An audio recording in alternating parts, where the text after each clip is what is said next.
Good afternoon, everybody. This is Harriet Westmore with the More to Discover podcast. Thank you for joining us this afternoon. I hope everybody's having a great Thursday. I wanted to, before we get to our guest, she's a return guest from Tuesday. But she does so much, and I wanted to interview her on another type of organization that she belongs to. But before we get started, please hit that like, share, and subscribe button so we can keep having these type of conversations and more content as we go along.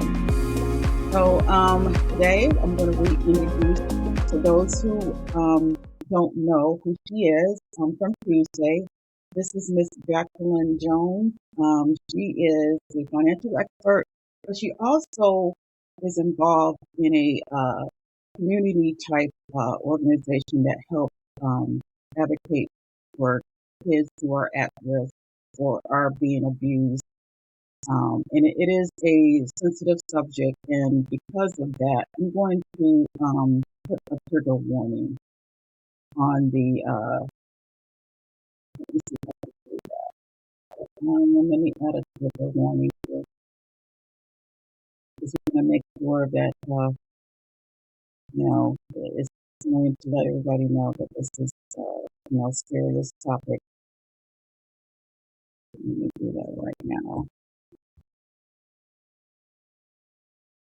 Can I change my label here with my name? Yes. Okay. Oops. No, it wouldn't. Trigger warning. What is that? Yeah, I know. I just saw that. Let me. Trigger Warner. Warner.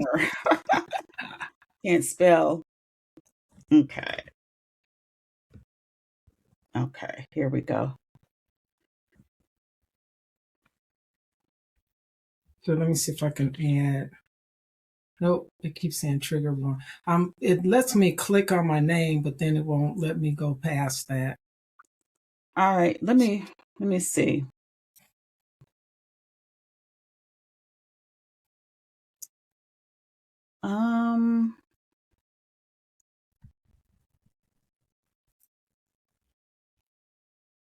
I see something say below add okay, your. Yeah, your name came up. Okay, I'm gonna put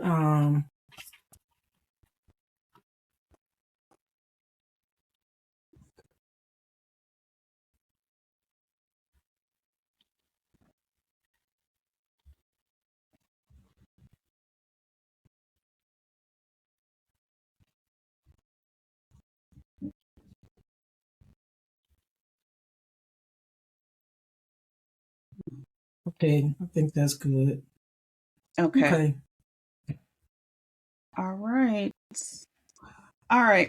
So, Miss Jackie, please reintroduce yourself and give us a little bit of background of who you are, and then how did you get into this type of organization, this involvement with kids? Once again, thank you, Harriet, for asking me to come on and have this conversation. My basic business, which I've been doing 10 years now, but actually all my life, is about financial advocacy to make people aware of ways and how to better manage their finances, both personally and in their businesses. With my Jackie, focus. can you speak up just a little bit? Just a little bit. Okay, how's that? That's a little better. Bit? Okay. Should I repeat or Yeah. Is that okay? Yeah. Okay, I'm Jacqueline Jones of Success Through Finance Collective, LLC. My basic business, I've been doing this specifically for 10 years, is teaching individuals and groups on how to learn to better manage their personal financials, all things, be it from budgeting to wealth investment information. And that's my basic business. But with what we're talking about today, Sapria organization, I became aware of them, I'm going to say 4 or 5 years ago. And it was situational for me. But Sapria organization itself supports bringing health, balance, and wellness to women over 18 that were molested as children.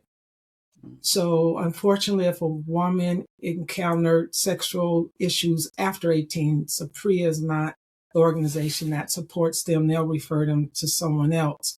But specifically with this group, they're looking to provide care, counseling, support, and growth through trauma that was experienced when a woman was under the age of 18.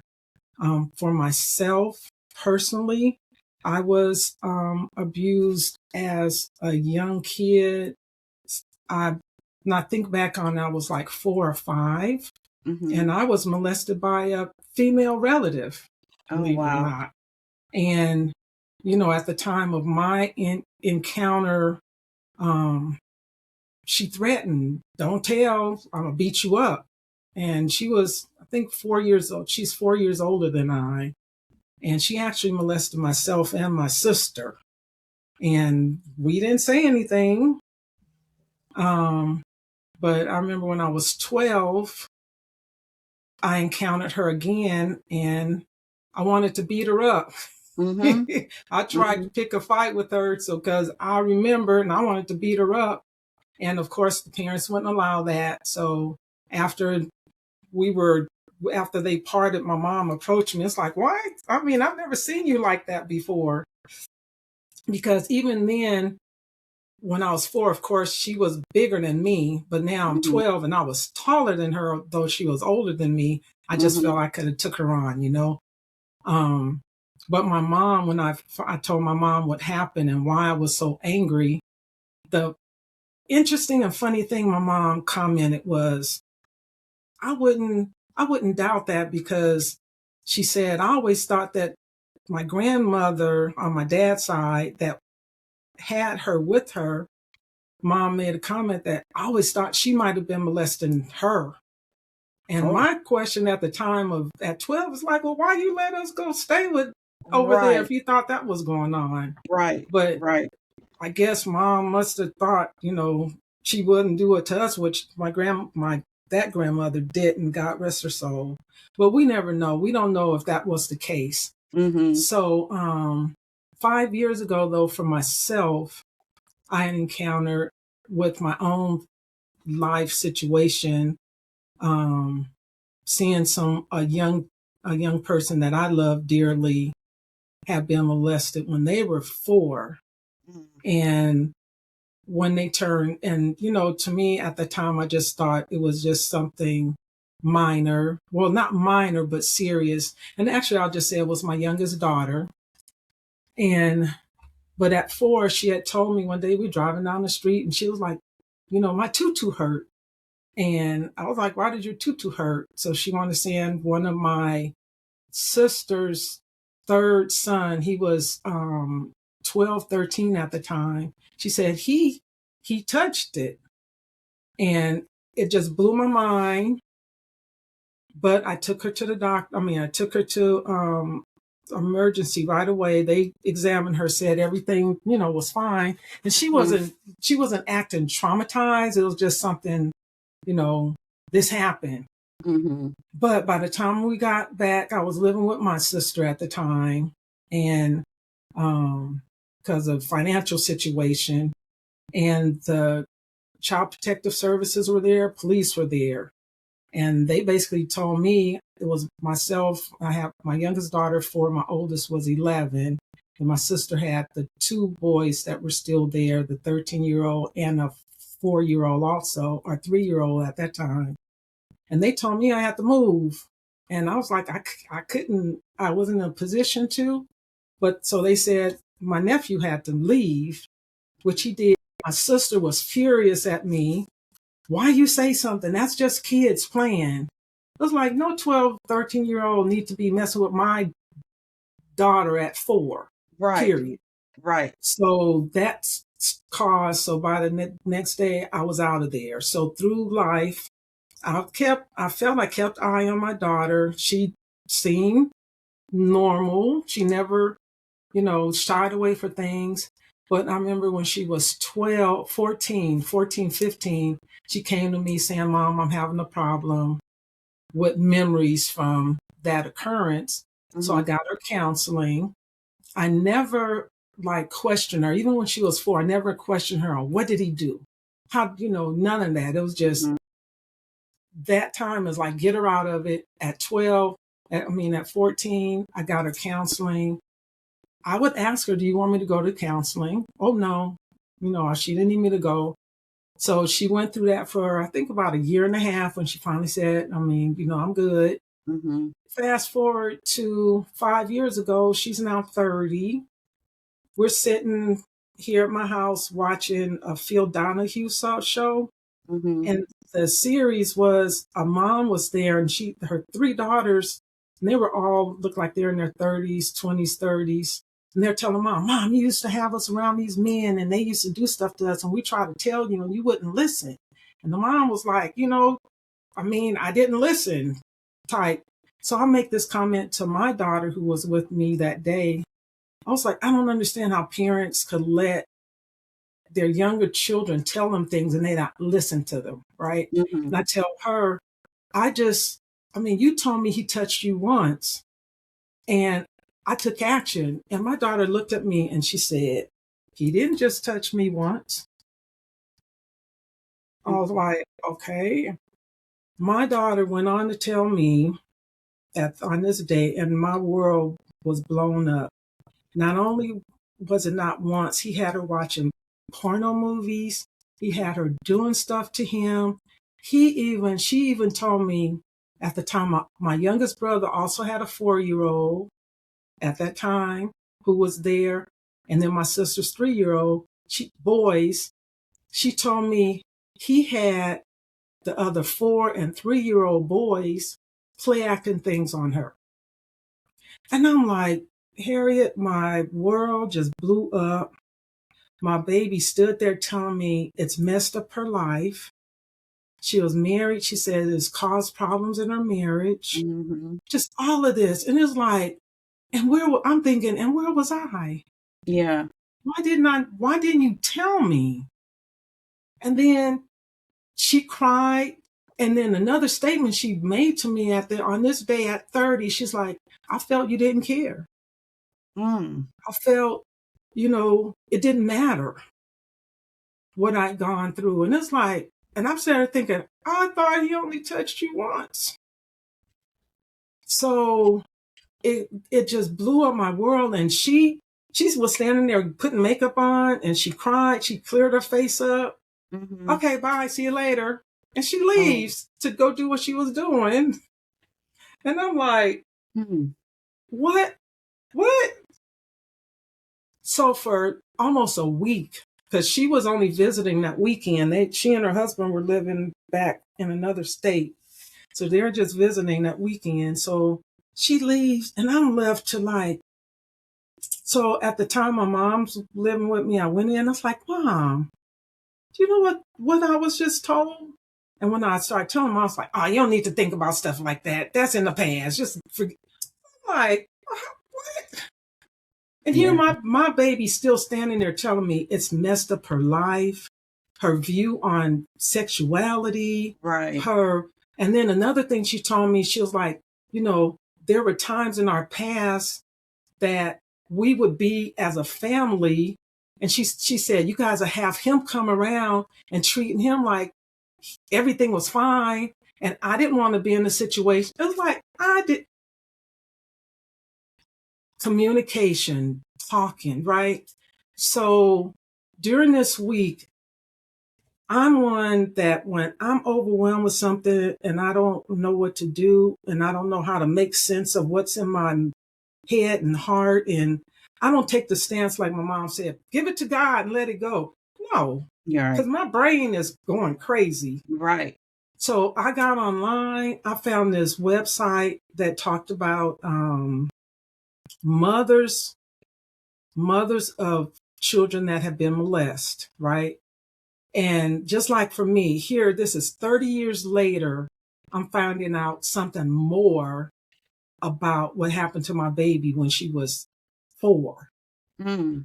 This is 26 years later, but it's still at this moment, my world is blowing up. And my heart is not only grieving now for the fact of what I wasn't aware of with my baby back then, but now my two nephews, one was 3 and 4 at the time. And then I'm thinking of their craziness through their teenage years. Mm-hmm. They were weird boys. The 3-year-old, who's my sister's son, we've seen and heard things and talking about sensitive topics of him abusing animals sexually. And we hear about it, but my sister's sort of like, oh, boys will do that. No. But that's her perspective. Boys will do that. And then my other nephew, who was 4, think of Will Smith. Tall, handsome. This is this kid. And as a teenager, he was like, stay away, women. What little boy act like that? Yeah. So I'm thinking about this with them. And then my heart is like, so I went back, talked to my daughter. It was like a week. During that week, I got involved with this program for moms and girls to hear the other mothers that were just finding out about their children, boys, girls being molested. And here this is years later, and the impact on us as moms to learn this. And it's like, what do we do? And even in learning this, it started clicking to me with my daughter coming up. We were like this. She already has her strong personality. She can do anything, but it was always, we were butting heads on everything. No, you can't do that. Why can't I? You like my sister better than you like me. All of these things that were thrown at me. And now I'm seeing it now years later in a different light. Right. To hear her then on this day 5 years ago to then tell me, I didn't think you cared. And to think how much that played into her, the headbutting that we had experienced. So during this time of working with this women group, a lady on one of the programs, she was actually going out and doing workshops on for abused women, that type of thing.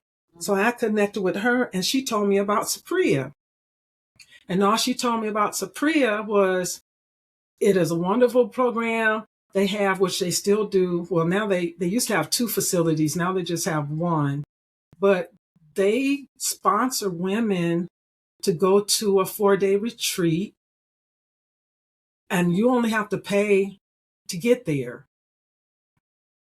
And once you pay to get there, room and board, food, counseling sessions, group sessions, all of this is provided to you. And again, all you got to do is get to the airport. Get to the airport. They'll pick you up from the airport and take you back. And, it's awesome. So I signed up. I went through, they have online counseling sessions that people can go through. And then I think you need to go through their online counseling first. And then once you get that completed, you become eligible to go to the live counseling. And I think it's Arkansas. I think it's somewhere in Arkansas. They used to have a location in Georgia also. And that was, I had applied to go to their Georgia site, but I had signed up and I got sick, so I couldn't go. But through their counseling, if people go online, which is Saprea, SAPREA.org, all of what they offer is available there.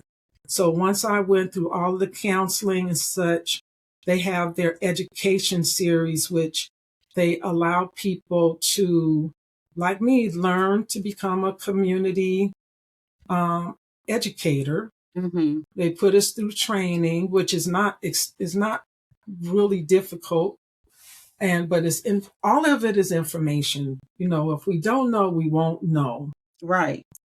So I became a community. I got that certification through them. Like I can, if I wanted to create an online group, a support group online, and I might grow to that one day, but I'm not prepared for that right now. Mm-hmm. But they have 4 series that I can teach. And the first series is top 5 ways you can reduce the risk. The next one is teaching your child healthy sexuality. Mm-hmm. A third one is teaching your child consent. And the fourth is teaching consent to teens. And I think last year I learned they have a 5th one, but it wasn't on here's my little cheat sheet. Okay. But all of this is on the site. But when I learned about this, my heart is thinking for myself as a parent. Mm-hmm. I thought I had open communication with my children, that they can talk to me about anything. Mm-hmm. But to know what I went through, even having this mindset and trying to keep that communication, thinking I'm keeping that communication open with my children. And then 25 years later to find out for 25 years, she hadn't talked to me. Yeah. You know how hurting that hurt. I mean, that hurt, and to wonder why, what didn't I set up to have her comfortable and confident enough for her to come and tell me, even when she was 14, because I can understand that the words aren't there or the awareness isn't there. Right. But at 12 or 14, when she told me, Mom, I'm having these thoughts that I need, that's getting to me. And for me to get her, to get her counseling, but even for me as a parent to not have had the awareness to say, baby, what's going on? What's bothering you? Or what, I didn't even do that. I just, okay, let me get it. But then I did ask, can I join? And she said, no. But then remember, at that time, we were like this with each other all the time anyway. Wow. That's a lot to go through and unpack. How is this organization helping you personally from what you went through as a child? I'm going to say, for me, talking to people on the impact of it, the organization have helped me to see, especially when I start getting into the workshops, because I've done several of these workshops and talking about communication. The main thing that this organization teach through the training, the community education classes, is be aware, but keep the communication open with the children in your life, that they would be comfortable to let you know about things like this, and not be afraid that if somebody says, like my cousin had told me, if you tell, I'm gonna beat you up. Those are the times that you need to talk, to have your children realize, for as much as I can, I'll protect you. So if somebody's telling you not to tell me something because they're going to beat you up, I'm going to make sure you don't be around that person anymore. Right. First of all, and but somehow let the children know that. The other thing that helped me, Harriet, through my life, to think of my cousin's name, I just thought I'll beat her up again.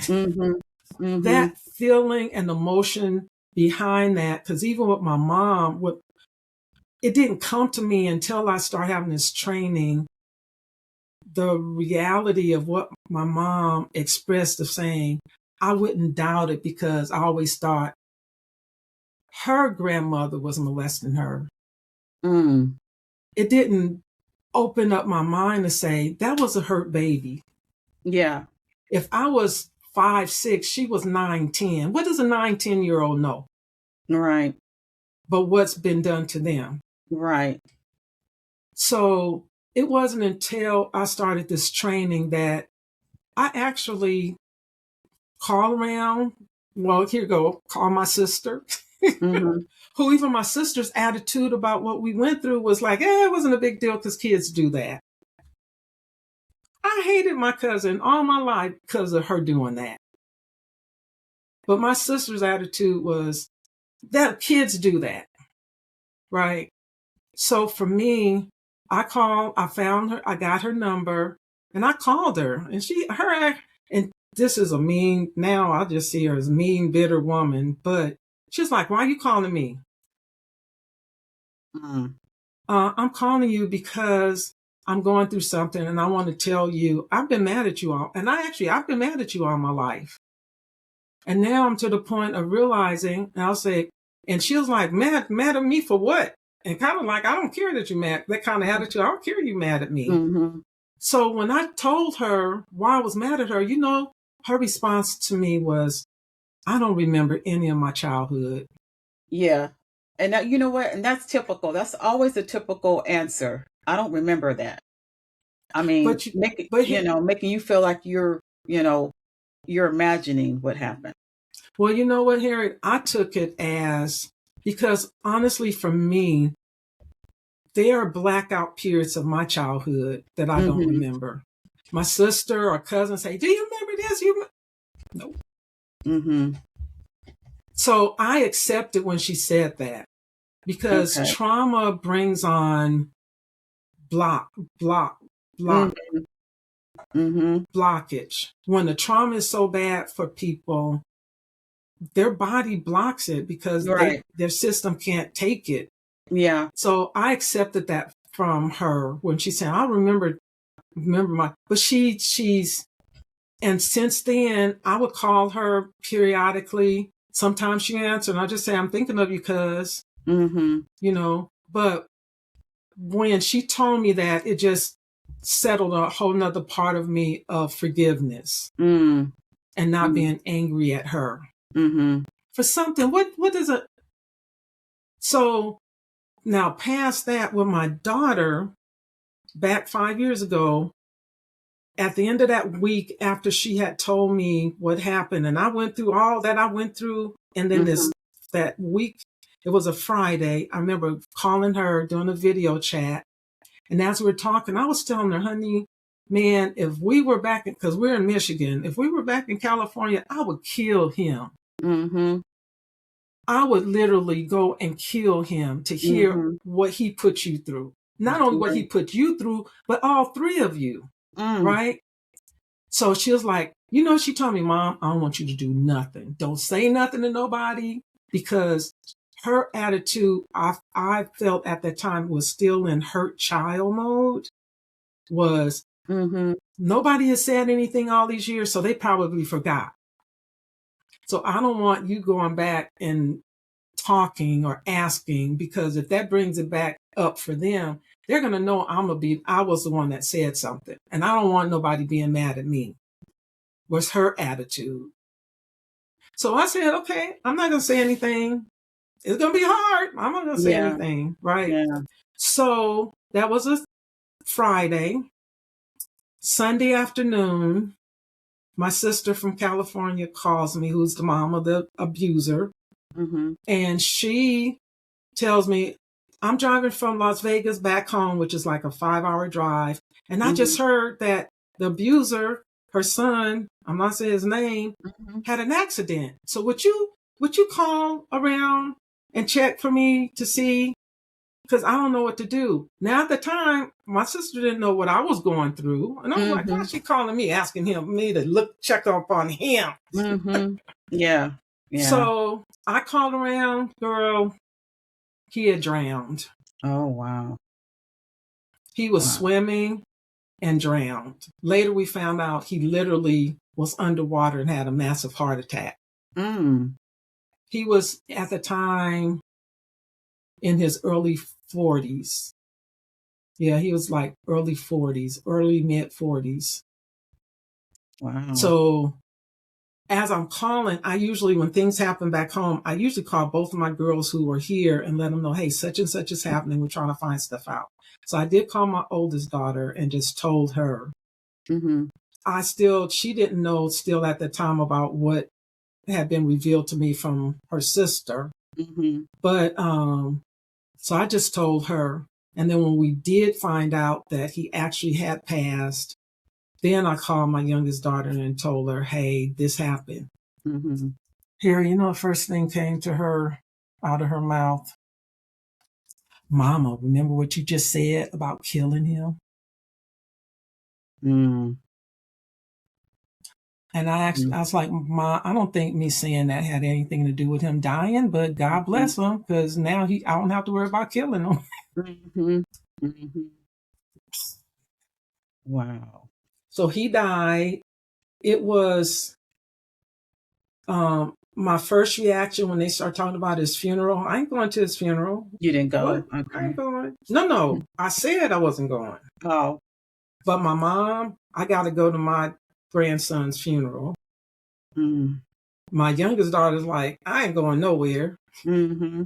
My oldest daughter, okay, I'm going. So I was like, okay, I got to go to support my sister. Mm-hmm. So I went.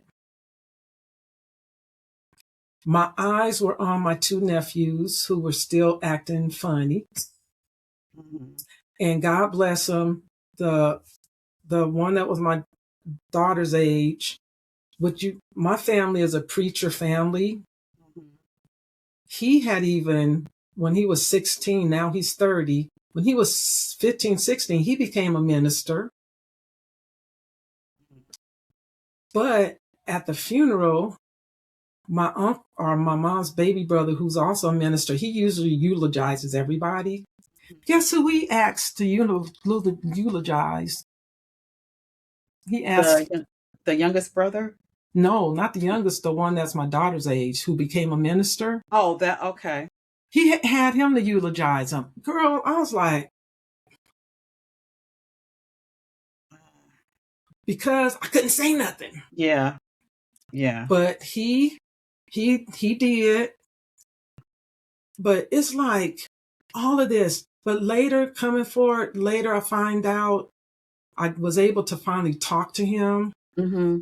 And he even admitted, yep, I remember. Actually, before I talked to him, I started finding out. Here my daughter got me thinking everybody's keeping this secret. Mm-hmm. Everybody, well, those two boys, they have been talking about it all their life to people. Oh, wow. They have been sharing what he had made them do. Wow. So from there, becoming that really touched me about becoming a VCE, a Mm-hmm. volunteer community educator, because of my experience of nobody talking. Right. And people hurting and in pain and suffering and thinking they're alone. This program, people can still not tell, but here's a program that can help people through the pain. Mm-hmm.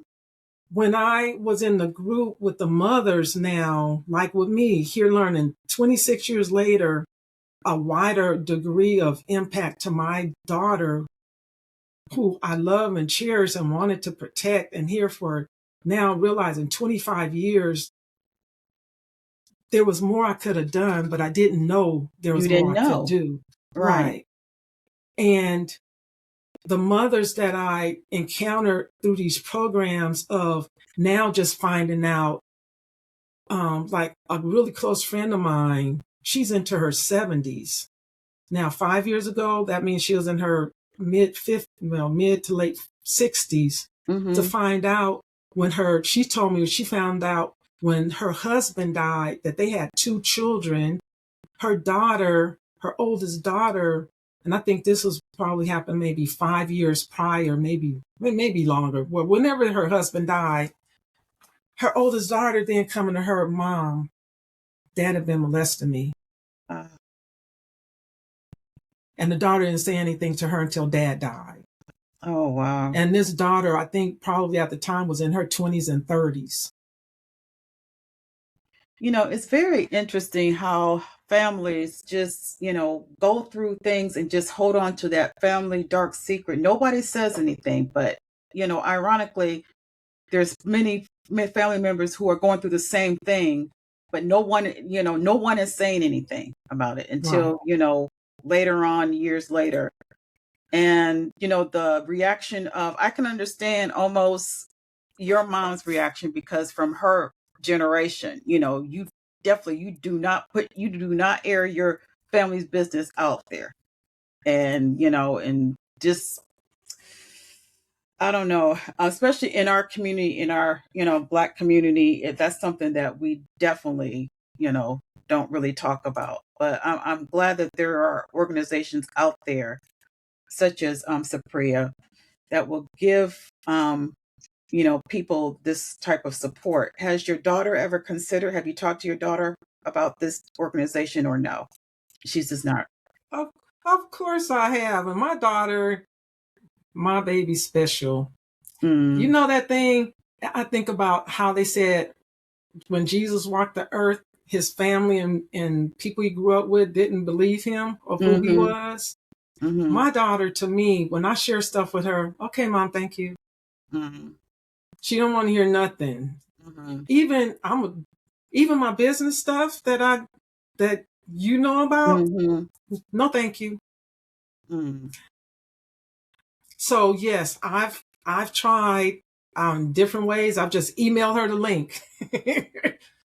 mm-hmm, But even in her, but one of the things I'm thankful for is my undergraduate degree is psychology. mm-hmm. I believe in counseling. And Right. I got my undergraduate degree after I divorced while I was married. I got Mm-hmm, married at 18, and we were 5 years into marriage when I got pregnant with our first daughter. mm-hmm, And all I knew is when I got pregnant is we got to do better as parents, communication, all that. I approached my husband, we got to do better because I was a communicator. He was not. He was everything's fine until he blew up. right. And I Yeah. didn't want that. Right. So when I approached him about counseling, well, I don't need counseling. You're the one who need counseling, Yeah. you know? So my undergraduate was counseling, but I will admit when you're doing your the beginning, I'm gonna say the beginning 2 years, they tell you all the different fields of psychology, and Mm-hmm, there were I think probably a list of 65 different subject areas you can go into. And all mm-hmm. I knew is I did not want to be a counselor. I did not want to be a counselor, a psychologist. Yeah. No interest in that, right? Mm-hmm, But because when I was married, I asked my husband, we went to 2 counseling sessions. He said he didn't need it. I kept going mm-hmm. because even if you don't, I want to do better for me and our child, right? Right. So I believe in counseling. Even in my family, people don't believe in going to counseling. With my daughters, if if they get stressed out, like I said, my youngest one, I sent her. I wish I would have known when she was 4, but hey. Mm-hmm. Yeah. But this site teaches practical things for parents to still approach. But the main thing, baseline of everything is communication Mm-hmm. and safe space. And especially for us as parents to establish and actually teach the kids the true names. My daughter, Tutu. What's a tutu? Yeah. Yeah. I knew what it was because that's Yeah. but to Right. teach them, and not be embarrassed about it. Right. It's that embarrassment around it. Yeah.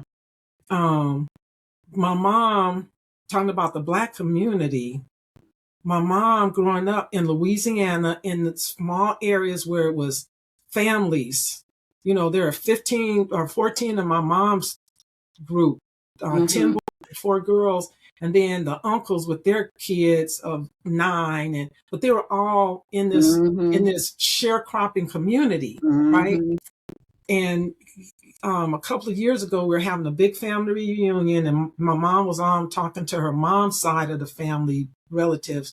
And as they were talking, I hear my mom, people would say something about my dad had to get out of there because this one cousin kept coming after him. Mm. Mom go, Goose and Guinea. And so we're talking, then somebody else say something. She said goose and guinea. So Fonda's like, Mama, why do you keep saying goose or guinea? Now, realize at this time, Mom was probably 80, let's say 85 when this was going, when we were in this conversation.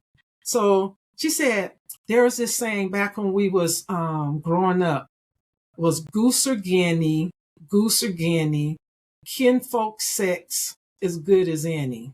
Oh, oh, oh, mm. And like one of the girls online, one of the cousins online was saying her dad was telling her he had to get away from that area because every time this one female cousin came, she was trying to force him to have sex with her. Oh, wow. And he was like, I had to leave. Wow. But that mentality, we talked about when we talked about the Ozarks with the inbreeding and all. Yeah. So that mentality from that era, but then just not talking about it. Mm-hmm. Sex is taboo. Mm-hmm. So when an adult do something to a child and threaten them, the child ain't gonna say nothing because it's taboo. Right. But we've got to start having a conversation. Supriya, I will say, is founded. I mean, I met the creators who started it and their story. Mm-hmm. And even with their story, I mean, a rich white couple, but this is available nationally. When I went, I did go to retreat in Arkansas. I was the only Black person there. Really? Out of, I think there are two groups of us. I think there's probably 40, maybe 45 total women that were there. All of us have our stories, mm-hmm. but it's not there to talk about our stories. It's there to heal. Yeah, right. And to learn that what you've been through, you're not alone. And it's okay to talk about it. Sometimes mm-hmm. a lot of times when we're able to actually talk about it, to get it out, that can start the healing. Right. Absolutely. So, for me, like I said, I was able to forgive because I actually came to learn what my nephew, by talking, mm-hmm. that he potentially was abused when he was younger by somebody his brother knew. And this was a man. And when this came out, it's like, no wonder he was the way he was. If he had that kind of orientation to life, that things like, but parents need to stay aware. There are simple things of protecting our children of, I would have never thought that my nephew would have done that to his cousin, but to have it to let my daughter, and that's where the one about teaching consent. Mm-hmm. Your body is your body. Mm-hmm. And if somebody want to do something to you and you tell them no, or they threaten you, you need to come tell mom. You need to go tell somebody. Right. Right. Even at 2 and 3 and 4 mm-hmm. and 5. Mm-hmm. And especially if they're a child too and they threaten you. Yeah. That's when you definitely have to open your and say something. But kids, kids are in their world of, especially when parents, they come to you, get out of my face. I don't want to hear it. Mm-hmm. We can't do that as adults mm-hmm. and parents to our children. No. Wow. What an incredible, stories. I mean, and, unfortunately it's not, uncommon, you just don't know what families are going through. And then, listening to you and your stories and your daughter, now like you said, now that was probably the missing piece of the puzzle, why your daughter is, how she is, a lot of it was, for survival. That's her survival mechanism, Yeah. And so, and I'm going to tell you, I do a disclaimer. For 4 years, she told me not to say anything. Mm-hmm. But she wasn't even talking to me during that time, because actually she thought I had talked to my nephews, which I had not. So 4 years in, I started approaching her, hey, will you go to counseling with me? Mm-hmm. And her first comment was, you ain't going to counseling for yourself, so why should I go to counseling with you? So guess Mm-hmm. what? I got me a counselor. I talked through it with them so that when I told her, yes, I'm going, but I want our communication to get better. Yeah. So we finally went through several counseling sessions that I had to set up, Mm-hmm. and it was hard. It was hard, Harriet, because she would say some things that would be like Mm-hmm. uppercut, Mm-hmm. right? Mm-hmm. And finally, one day, I just basically told her, I want us to be able to talk and I want to be able to talk to my nephews about this. Mm-hmm. So finally, she wound up saying, Mom, if you want to talk to them, go ahead and talk to them. But that took 5 years for us to get to that point. So 5 years, but through that time, I did my own growth and my own reconciliation. I found out with my one nephew that not only did that cousin at that time molest him, but he had cousins on his family, on his mom's side because we're on his dad's side. He Mm-hmm. told me he had family on his mom's side of family that were molesting him. Wow. I was like, baby, but he's gotten counseling, and I'm thankful that he's now, doing well in his life, married, Mm-hmm. children. But some people don't grow past this, Yeah. you And know, it can literally destroy their lives. I mean, like you drug said, abuse, drug sexual abuse. abuse, Yep. all of this other stuff that Yep. they're not understanding, but there's help out there. Sapria, unfortunately, is only for women. Okay. That was But I'll my give you resources, but there are resources that are just for men. okay. So I'll send you that when you post this but people, they shouldn't keep about, they shouldn't be embarrassed because, Right. you That's the know, main thing. Is there's no, you're not at fault. Because a right. lot of, survivors, they, well, what could I have done? At 4 years old, what could you have done? What You're could a you have done? baby, you know? It's At not 4, 10, 12, 14, 16. right. So, uh, this was a hard topic, but much, needed. I hope, this will help somebody, give anybody who's going through this or had gone through this the courage to, you know, speak up Reach out. and reach out and know Yeah. that there's services out there, even, as an adult, even if it happened as a child, and you're, because that's you're carrying it throughout your whole, life, and however you protect yourself, whether it by, not uh dealing with it by blocking it out, or it comes out in different ways. You might be going through depression, or any other type Alcoholic of abuse, drug alcoholic abuse, abuse. like you said, drug abuse. But you have to, we have to, get this out and know that, we're not alone. We're not. Right. So thank you so much, Jacqueline, and I'll make sure everybody get the information about Sapria. And I'm glad it's offered online, because I was going to say if it was a local organization, but people, it could be a virtual thing where people can reach out to. Mm-hmm. Yeah. And So I'm available to do the 5 workshops to groups, to schools, whoever, because we need to get the information out there, because we can't start healing if we don't know that there's simple, non-intrusive ways of at least getting us the information. But we've got to be willing to face it. right. We got to be willing to face it and be willing to, start taking steps to grow. Absolutely. Well, thanks again, Jacqueline. We will have you back, maybe to follow up on our financial, because I don't think we mentioned it online on air that we are working on a project together. So we will be, that will be coming down the pike in the near future. Okay.